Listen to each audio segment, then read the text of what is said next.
Muy bien, bienvenidos al video número 3, jóvenes. Como siguiente tema vamos a hablar de los estados físicos de la materia. ¿Sí? La materia puede estar en tres estados, que es el sólido, el líquido y el gas, eh, las cuales tienen sus propias propiedades. Aquí en esta imagen podemos ver un mismo elemento que sería el agua en sus tres estados de la materia, ¿no? En el círculo del lado izquierdo para ustedes tenemos lo que sería la composición eh, química del líquido, perdón, del agua en estado sólido y que sería el hielo, y en el círculo central tenemos el líquido, y en el último que está de este lado sería el estado gaseoso, ¿sí? Ahí podemos observar fácilmente lo siguiente, recordando las bolitas de color gris y las bolitas de color rojo, que el gris dijimos que era hidrógeno y las rojas dijimos que era oxígeno. Podemos ver ahí fácilmente que de cada dos bolitas grises hay una de color rojo, ¿sí? Eso sería una composición perfecta de agua. Obviamente siempre trae algunos otros minerales, o sea, no es agua pura, así que, pero esta es la básica, por así llamarle.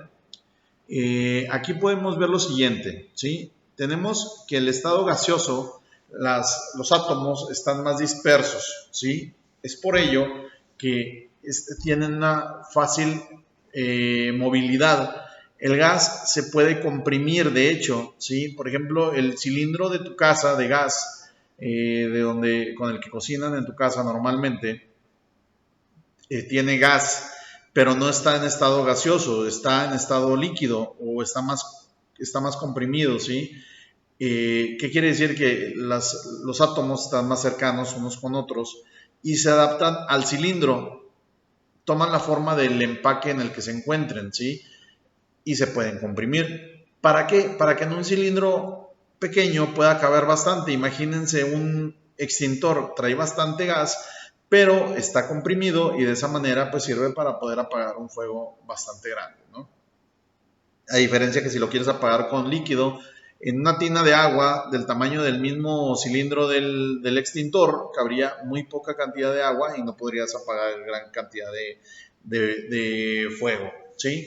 Ahora, el gas es maleable, es moldeable, se adapta exactamente al recipiente donde lo pongas, y si colocas más, cabe más porque se comprime, ¿sí? El líquido también no se comprime, pero comparte una de las propiedades, también se adapta al empaque donde tú lo pongas. Si te fijas, hay mucha mayor cantidad de partículas, de átomos de líquido digamos, en el mismo envase. Imagínate que en una botella tenemos una cierta cantidad de gas. Primero, el gas puedes ponerle bastante hasta que se vaya comprimiendo, ¿no? Pero el líquido solamente le cabe una cierta cantidad, y esa se adapta a la botella, ¿sí? No deja huecos, o sea, no es de que tú no veas en el refrigerador una Coca-Cola, pero tenga burbujas donde no hay líquido, eso no pasa, ¿sí? En cambio, el sólido ya tiene una forma física sólida. Ya no se puede moldear aunque lo metas a un recipiente. Te pongo un ejemplo sencillo. Agarras un vaso, le pones un hielo, el hielo no se adapta al sólido a menos de que se derrite y se convierta en líquido, y en ese momento ya se va a adaptar al recipiente en el que lo hayas puesto. Pero mientras no, si el hielo es cuadrado y tu vaso es redondo, el hielo se mantiene de manera cuadrada, ¿sí? El sólido no es moldeable, el sólido no se puede comprimir, ya tiene una estructura, es más fuerte que los otros dos, ¿sí? Pero si se fijan, la composición es la misma, nada más que en uno están en el gas más dispersos, en el líquido un poco menos, y en el sólido ya están lo más comprimidos, por llamarlo de una manera posible. Muy bien, continuemos. Bien, en el video anterior hablábamos que podríamos tener átomos, moléculas de un compuesto o mezcla de elementos y compuestos, ¿sí? Por ejemplo, aquí en la primera imagen podemos apreciar átomos perfectamente. En la segunda podemos apreciar lo que serían moléculas. ¿A qué se refiere? ¿Cuál es la diferencia? Un átomo es solamente una de las bolitas por decir, de oxígeno.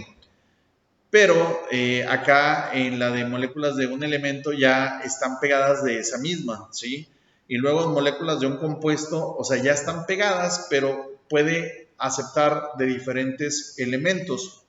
Y por último, una mezcla de elementos y compuestos es donde ya tienen, por ejemplo, bolitas de un tipo, de otro, ya pegadas de una misma, y también tiene revuelto un compuesto que serían bolitas de diferentes colores.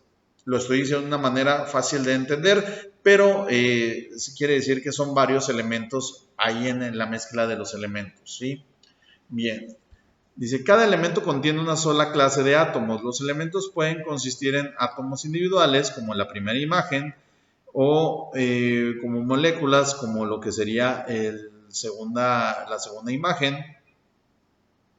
Los compuestos contienen dos o más átomos distintos enlazados químicamente, que sería esto es un compuesto, y una mezcla contiene unidades individuales, o sea, viene una sola roja, por ejemplo, de sus componentes que se muestran como átomos y moléculas, ¿sí? O sea, ya viene una revoltura, por eso es una mezcla. Fácil de entender, aquí en un compuesto es ya algo mezclado, por ejemplo, no sé, agua gaseosa, esa puede ser un compuesto, y aquí en una mezcla de elementos ya tenemos lo que sería, por ejemplo, cuando tú a la leche le pones chocolate, ahí ya estás revolviendo dos elementos, aunque no se mezclen del todo entre sí, o sea, no se vuelvan compuestos, pero sí es una mezcla. Bien. Muy bien, continuamos con el siguiente tema. Ya habíamos hablado de los elementos, ya les mostré lo que sería la tabla de los elementos. Dice, en la actualidad se conocen 114 elementos, los cuales varían ampliamente de su abundancia, como se muestra en la figura 1.6. Por ejemplo, más del 90% de la corteza terrestre consta de solo 5 elementos: oxígeno, silicio, aluminio, hierro y calcio. En contraste, solo 3 elementos, oxígeno, carbono e hidrógeno, constituyen más del 90% de la masa del cuerpo humano. O sea, nuestro cuerpo humano del 90% está creado de puro oxígeno, carbono e hidrógeno. Es bastante la diferencia con otra cosa. Y aquí podemos ver, por ejemplo, la corteza terrestre, la mitad casi es puro oxígeno y ya tiene estos otros elementos, ¿verdad? El cuerpo humano tiene el 65, ahí lo podemos ver, y los demás elementos que tienen. Bien, algunos elementos comunes y sus símbolos. ¿Por qué son comunes? Porque son los más comunes o más que más se repiten en la mayoría de las cosas, ¿no?